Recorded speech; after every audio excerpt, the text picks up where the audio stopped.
បាទសូមអរគុណអតិថិជនដែលតែងតែគាំទ្រហាង Garage U Sport Shop បងប្អូនចង់ទិញសម្ភារៈពេញប៉ុងដែលមានគុណភាពល្អសូមអញ្ជើញមកកាន់ហាង Garage U Sport Shop ថ្ងៃនេះដែរលោកគ្រូបិទឈុតដងដកែតថ្មីមួយឈុតទៀតហើយដងនេះគឺជាដងចាន Checker ZLC ហ្នឹងហើយកាបូន2ជាន់ឈើ5ជាន់ប្រភេទកាបូន ZLC ហ្នឹងហើយប្រភេទនេះដងវាឈើវារៀងហឹងលោតល្អហើយយើងបិទជាមួយនឹងស្បែក Harmon Satu ទាំងសងខាង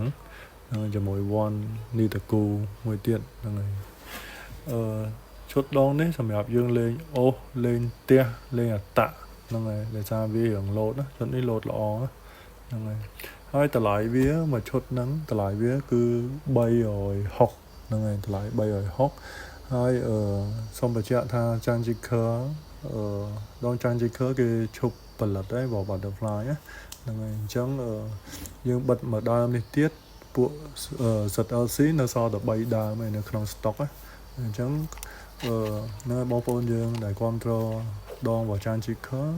អាចសូត្រមកនៅ ZLC នៅសល់តែ3ដើមឯងហើយក្រៅពីហ្នឹង ALC នៅសល់តែ2ដើមឯងអញ្ចឹងវានិយាយទៅវាចិត្តអស់ហ្នឹងហើយមកហឹកនេះគេទិញច្រើនដងចាន់ Checker ហ្នឹងហើយអញ្ចឹង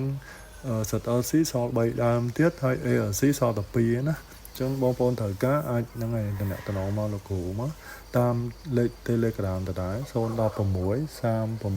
8គុត87ហ្នឹងហើយ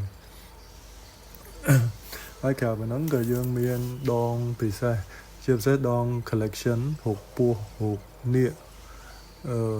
នឹងដងKasumi Eternity ទៀតអញ្ចឹងហ្នឹងហើយបងប្អូនអាចមកអញ្ជើញមើលដល់ហាងបានយើងមានច្រើនជម្រើសដែលយើងអាចរើសបានណាហើយសូមអរគុណច្រើនហើយជួបគ្នានៅវីដេអូក្រោយទៀត